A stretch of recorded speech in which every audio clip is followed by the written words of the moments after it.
If you're encountering the subscription not active message on ChatGPT Plus, follow these steps to resolve the issue quickly. Step 1. Check your payment method. Before filing a refund or dispute, use the srock.com link in the description to open the refund dispute deadline calculator and confirm your deadline. Step 2. Review subscription status. Go to the subscription management section of your account. Confirm that your ChatGPT Plus subscription is still active and has not been cancelled or lapsed.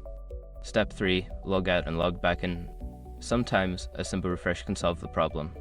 Log out of your ChatGPT account and then log back in to see if the subscription status updates. Step 4. Clear browser cache. Clearing your browser's cache can help resolve any temporary issues.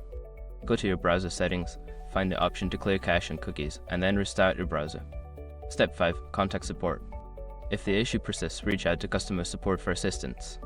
Provide them with details about the problem and any steps you've already taken to resolve it.